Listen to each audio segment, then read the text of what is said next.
Thì hồi nãy thì nó còn giữ cái nguyên thể là nước màu đỏ nè. Dạ. Tại vì cái nước đỏ là do cái ớt bị của Campuchia mình á. Dạ. Mình làm thành ớt sa tế. Thì nó có cái đỏ thì mình phi lên.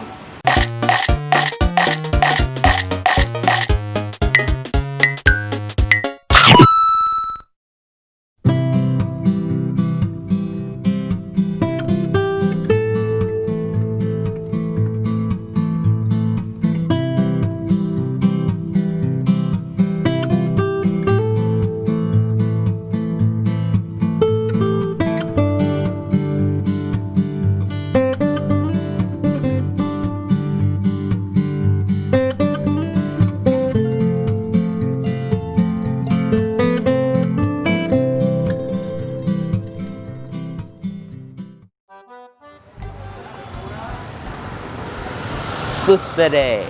Susede. Không biết phát âm đúng không nữa. Sạch Google thấy là tiếng Campuchia là bấm là xin chào là như vậy. Hình như cả nhà có thể thấy ngày hôm nay chúng ta đang ở Campuchia. Campuchia ở Việt Nam chứ không phải Campuchia ở bên Campuchia. Xin chào cả nhà, Gia Phú, Gia Mèo rất vui được chào đón cô chú anh chị cùng tất cả các bạn đã đến với PM Food Travel. Ngày hôm nay chúng ta sẽ đi ăn sáng với một món ăn là Campuchia, có tên là bún kèn. Thì ở Việt Nam mình cũng có bún kèn nhưng mà bún kèn này là bún kèn theo kiểu nấu theo kiểu Campuchia luôn. Địa chỉ mà cả nhà thấy là 1/1 đường Hồ Thị Kỷ, phường 1, quận 10. 1/1 nói là 1/1 tức là đây là đầu đường của Hồ Thị Kỷ, nhưng thật ra là cuối chợ Hồ Thị Kỷ. Còn bé bên Lê Hồng Phong là đầu chợ Hồ Thị Kỷ nhưng mà là cuối đường Hồ Thị Kỷ. Nghe có vẻ hơi hắc não. Rồi thôi bây giờ chúng ta đi vào trong tìm hiểu món bún kèn ở đây như thế nào nha. Mời cả nhà đừng quên like, share cũng như là ấn nút subscribe.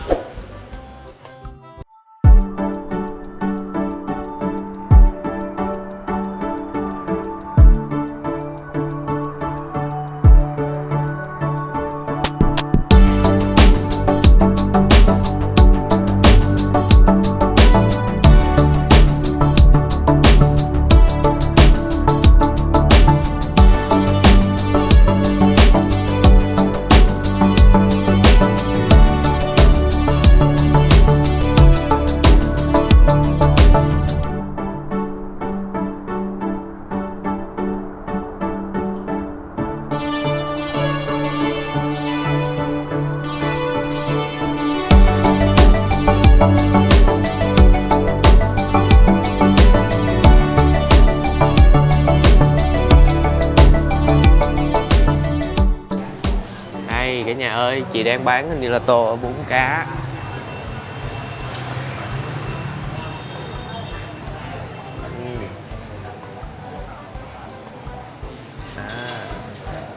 Cái vàng vàng là cái gì vậy chị? Cái vàng trứng không gì?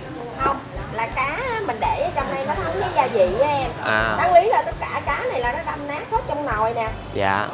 Nhưng mà bây giờ á, mình bán theo ở đây á, cá nó không có đâm nát hết. Mình phải để chừa cá miếng vậy nè. Dạ. Cho khách á, người ta chịu ăn hơn. Chứ đúng Campuchia là tất cả cá trong nồi này mình đâm nát hết.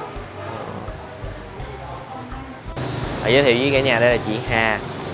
Hiện tại thì chị Hà ơi cho em hỏi một tí xíu là quán mình là bán mấy giờ vậy chị? Chị là 6 giờ là có rồi đó. Tới mấy giờ thì 6 giờ bán tới 11 giờ rưỡi. Nếu mà khách mà còn ngồi á, thì chị bật kéo tới 12 giờ. Dạ, mà mình chỉ bán nửa buổi sáng thôi. Bán buổi. Rồi ngày nghỉ mình có nghỉ cái nào không chị Hà? Không, cái trong khi bán vậy có nhà có việc gì chị mới nghỉ đột xuất thôi. Thông thường là nghỉ đột xuất không á. Dạ.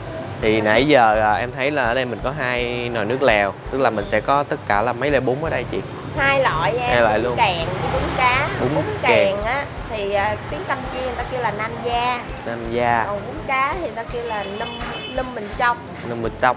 Num Mình Chóc của Campuchia. Cái bún Num Mình Chóc. 2 loại này á là đúng của Campuchia là người ta kêu nước xanh với nước đỏ. Dạ, nước xanh và nước đỏ. Này cả nhà nhìn cái nguyên liệu nè. Chị có thể giới thiệu cho em một chút xíu. Cái này là trứng cá, nhưng mà trứng cá không có phải có hoài. Giờ lúc này là nó đang có mùa trứng á, cho nên nó được nhiều vậy á. Dạ. Có những ngày mà không vô mùa lâu lâu nó mới có được lạng 2 lạng. Dạ. Trứng cá này luôn đúng không chị? Trứng cá lóc bông á. Con đó luôn. Còn cái cái này là khách nào mà thích ăn thêm cá đồ này kia là chị để vô nồi đặng cho nó nóng Dạ. để ăn thêm. Ôi cái cá nhìn ngon lắm cả nhà ơi. Chứ thực chất ra là nó là nằm vô nồi hết là đâm luôn. À tức là chỉ là nằm trong nồi là coi như là múc ra là có trong Đúng trong rồi, luôn. là cá đâm hết luôn á, là đúng gốc của Campuchia. Dạ. Chứ mình mà bán đúng gốc hết đó thì người Việt mình đây ăn đó thì chịu có cái miếng gì đó chấm với lại nước này nước kia. Dạ. Mà mình bán đúng vậy cái nó không đúng sở thích của người ta. Dạ. Ở dưới là bông điên điển đó cả nhà. Và có đậu nữa. Đậu đậu sống, đậu đũa. Đậu đũa. Cái này đậu chín, đúng của Campuchia thì thường người ta ăn đậu sống. Đậu sống. Nhưng mà ở đây thì bán đậu chín. Có người thích ăn đậu sống thì vẫn cứ lấy đậu sống cho khách ăn. Dạ. Còn đa phần thì khách ta trụng sơ qua. Có giá. Giá là cũng ăn chung với là hay là ăn với bún càng chị? Đúng rồi, tại giá rau muống bắp chuối là ăn chung hết hai loại bún này. Nếu đúng Campuchia thì nó không có rau muống đâu. Dạ. Tại vì mình ở đây á, chuối bào á là mình đặt bằng cái lõi chuối á. Cái lõi chuối ta bào ở phần trong á. Dạ. Chứ không phải là mình ở đây bán nó không có ngâm tẩy đâu. Nhưng mà nó mắc. Thành ra mình phải thêm rau muống này vô ấy này cho nó đỡ rau ra khách ăn nữa.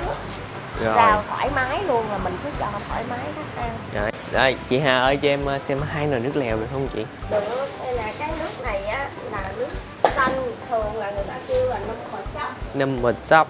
Number chop Campuchia. Nếu như mà hồi xưa á, bà ngoại chị bán á, nấu là bằng cái lá xả. Dạ. Bằng cái lá xả thì cái nước nó màu xanh. Nhưng mà bây giờ cái lá xả nó không có ngon giống như hồi xưa nữa đâu, mình đâu có xài được cái lá. Giờ nó không có được cái màu xanh như hồi xưa đúng không vậy? Thành ra mình không xài cái lá xả nên nó không có màu xanh nữa, mình xài bằng cái củ. Dạ, cái này là cái củ luôn không? Cái này là trứng cá nè, chị để vô trong nồi đặng một lát nữa khách nào ăn cái nó có nóng liền để cho khách ăn luôn. Đó. Còn cái phần đó là mình luộc sẵn thôi. Tô này thì bao nhiêu một tô chị? Trứng cá thì chị bán riêng cứ một phần vậy là 40. 40. Còn cái tô bún á, là 45. Tô bún không là 45. Không, tô bún có cá luôn là 45. Là 45. Thì á ai kêu thêm trứng cá thì mình tính thêm phần trứng cá. Rồi cứ đầu cá thì chị cân một lạng 25.000, đầu chín như vậy luôn á. Dạ. Chị cân lên bao nhiêu lạng. Rồi, bên đây là bún kèn. Còn cái này là bún kèn.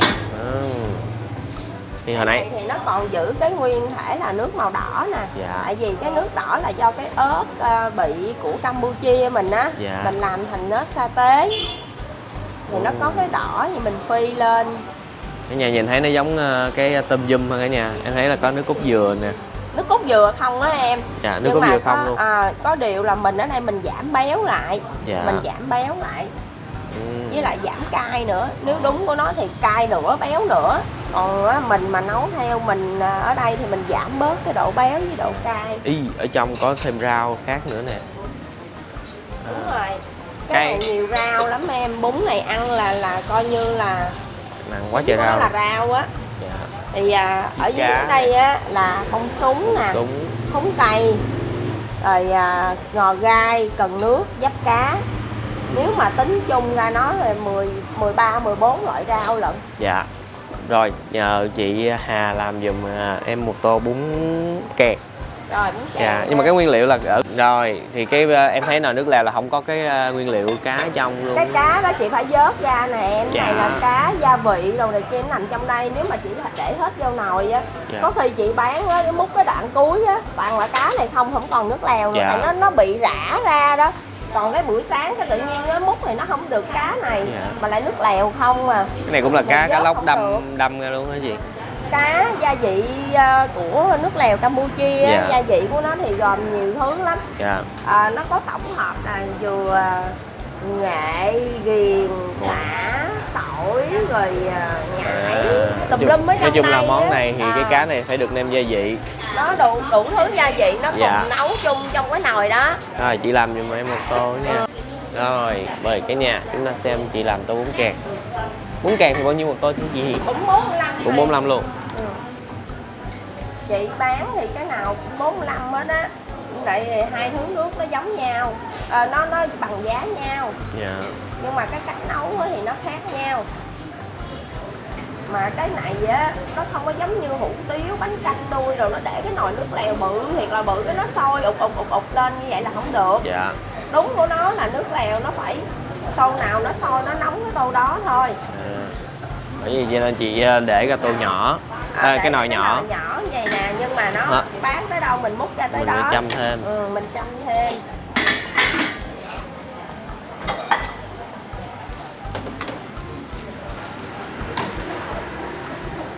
Đậu đũa. Này. Đó, nếu đúng của nó là nó phải nằm ở trong nồi, mình múc cái nó đưa lên trên nồi. Đây cái nồi nước về đây. Giờ để chị nấu sôi lên.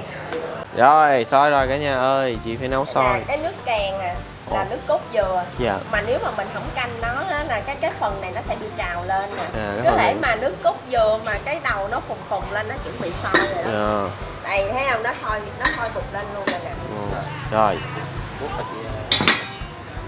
Vậy lấy cái giá. Đây. Đó, quậy cái nó sôi lên. Em cái này á là nước kèn. Trong nước này chắc cũng sẽ là có nấu từ cá luôn rồi đúng không? Cá đúng em, nước cá cốt, và nước cốt dừa. Nước cốt dừa rồi nước hầm xương cá. Nói chung chị nấu ở đây toàn bộ là cá hết á. Dạ. Mà nếu như người mà người ta đạo Hồi giáo hả? Dạ. Nó ăn mà không có không có ăn thịt heo với lại thịt bò đâu á. Này ăn được. Người ta ăn được. Này cả nhà nhìn sơ ha, quán thì quán chị sẽ ở trong nhà và ở ngoài. Ở trong nhà là có 2 bên dãy bàn, một bàn 2 người và 2 dãy bàn là khoảng 6 người. Rồi ăn chay hả ông nội? Okay. Quay rau không vậy? Rồi cả nhà ơi, thì bây giờ đã đến giờ chúng ta ăn sáng với món bún kèn Campuchia. Thì nói chung là quán có tên là Bún Năm Vang, bán từ 6 giờ cho tới khoảng 11-12 giờ trưa. Rồi không có nghỉ ngày nào hết. Giá cho một tô là 45.000, đồ ăn thêm là 20. Mình ăn bao nhiêu thì mình nói chị sẽ bán ha. Còn bây giờ thì Gia Phú và Mèo xin mời cả nhà cô chú anh chị cùng tất cả các bạn đến lần thưởng thức bún kèn. Bún kèn, dạ. Rồi bán bông điên điển cả nhà ơi. Thế chứ chị mới mua bông điên điển về, tại vì mùa này không có chị phải đặt. Giờ mình phụ chị tay trong lúc chị làm chị làm nóng lại cái tô nước lèo. Bóc đầy mâm luôn đúng không chị? Đúng rồi, đầy mâm lên. Cái này là bị sai làm phải không? Bị sai làm. Rồi, ok. Mới bữa về quê hái, bây giờ xích là khay. Rồi ăn. Rồi ăn thôi cả nhà ơi. Nhưng mà bây giờ cái tô này là phải ăn với rau, mình phải bỏ rau nhiều vô, quá trời rau luôn. Điên điển nè, đó, để một bên mình chia khu nha, chia leo nè, rau muống nè. Rồi cái món này bao la rau. Đó. Đang nóng, dùi xuống. Giá nè, nhiều quá. Rồi mất tô bún luôn, quá nhiều rau. Từ xuống cho nó chín. Rồi một ít húng, nhiều rau lắm. Đây thì đến đây còn một đống nữa. Diếp cá, mình rất là thích ăn diếp cá. Dạ. Rau quế nữa. Ý hết 1 phút rồi lặt rau không? Đó, bỏ cái tím vô đẹp nè, bông súng nè. Rồi xong rồi đó. Dạ rồi em bỏ vô rồi luôn. Quá trời rau. Đây cái nước nhìn y như là nước tôm yum.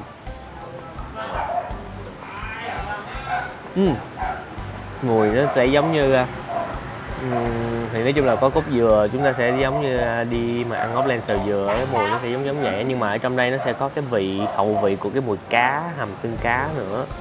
Nó đậm.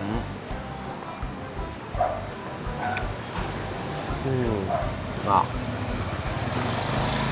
béo, ngọt của cá chứ không phải là ngọt của dạng nước cốt dừa không. Nước lên cho Này, không quá béo nha cả nhà, cũng không quá ngọt. ok. Rồi trong lúc chờ rau chín mình chia sẻ một tí xíu thì cá trong đây thì đã dụng rồi, nhưng mà để thêm hấp dẫn thì Phú đã gọi thêm cái tô này là 45.000 và Phú gọi thêm cái đồ ăn là trứng cá và cá lóc. Đây là cái phần 45, trứng cá là 45, còn thịt cá là 40. Nếu mà cả nhà ăn bao nhiêu thì có thể nói chị sẽ bán 10.000, 20 hoặc là 30 gì đó tùy. Mà không có đựng trong này đâu, chị sẽ đựng trong một cái chén nhỏ có nước lèo luôn. Còn đây là các gia vị đó. Bún kèn thì ăn với nước mắm thêm, là có ớt nè, ai thích cay thì chúng ta thêm ớt vô trong cái chén nước chấm vậy. Và có hũ đường, hũ muối cho ai thích nêm nếm vị ngọt hơn. Trời ơi, chị nói chung là phải nguyên tắc, đúng nguyên tắc với chị. Chị để đây là cho đây đẹp thôi. Chị đem vô để trong chén nước lèo lại cho nóng, ăn mới ngon.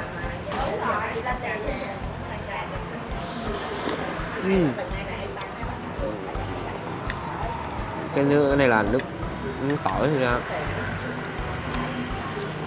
Nó có vị ngọt ngọt, chua chua nhẹ nhẹ. Trời ơi, rau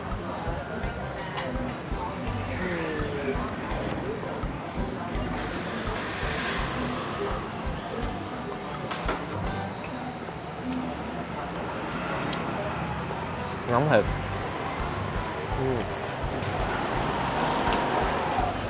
Đúng rồi, con nhận lạ chứ lần đầu Phú ăn á.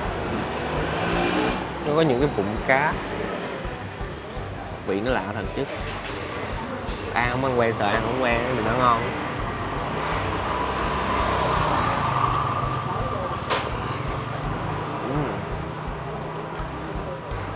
Đợi có những cái nguyên liệu kia nữa mình bỏ vô ăn nó sẽ tuyệt vời hơn ha. Đó, cá nè.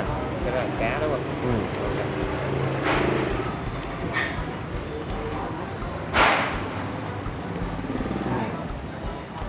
Như ăn pate, cá nó nhừ đó.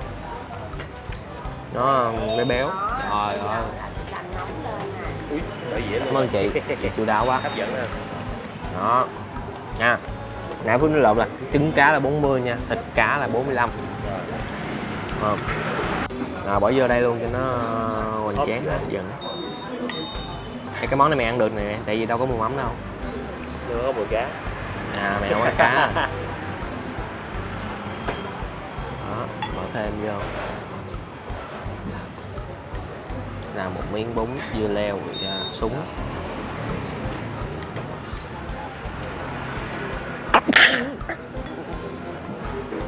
Như là cái nhà. Đây là miếng đậu đũa và bông súng dưa leo.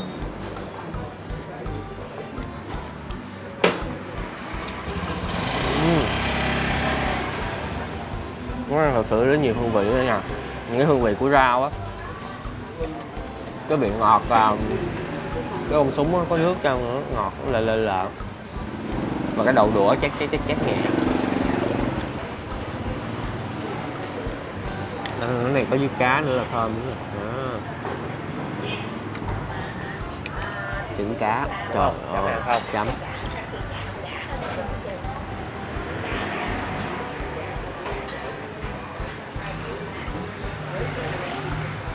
Rồi. Béo. Mình đưa lên đi xuống này để mình cầm lên cho. Mình sẽ tối ưu cái hàng khoảng này đi.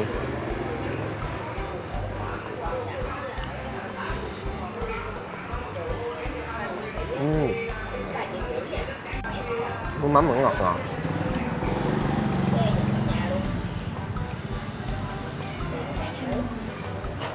Cá thôi. Cá Đó. Mấy miếng bự bự. Đây. Ok. Hấp cái nước đã. Đây là miếng cá luôn đó. Cả nhà thấy xả không? Trời ơi, cái chừng ngày sau luộc mà nói với ba là sáng cái cá này ăn á thì chắc chắn sẽ là hình như là chị trụng bằng cái nước bún mắm á, cho nên cái này là có vị mắm.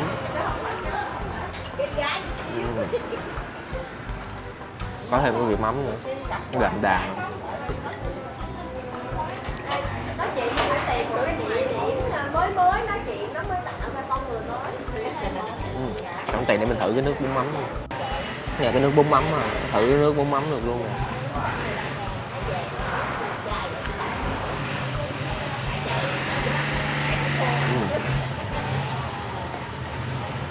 Nước bún mắm này thì nó là thanh, nó không phải giống như những cái bún cá mà chúng ta thường ăn. Nhưng mà ở đây cái vị nó sẽ nó có cái hậu vị của cái mùi cá. Nếu mà ai không quen thì sợ nếu mà ăn cái này lúc mà nguội á thì có thể cảm nhận nó hơi tanh á, nên là phải ăn nóng nha. Ok. Rồi.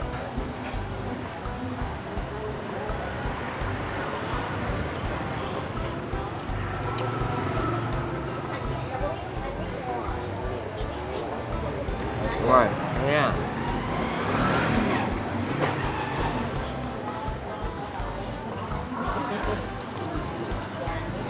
Quá trời nào. Rồi gán hết luôn.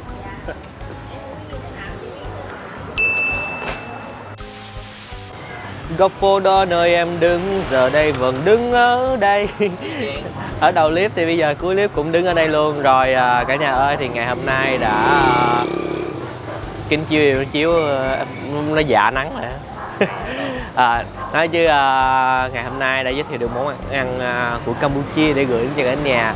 Thì đánh giá tổng quan thì nói chung là giá ở đây sẽ là giá 45.000. Về cái chất lượng họ đặt cái chất lượng món ăn vào, cho nên cái giá tiền có thể là sẽ cũng hơi khó để cho một số bạn có thể thưởng thức.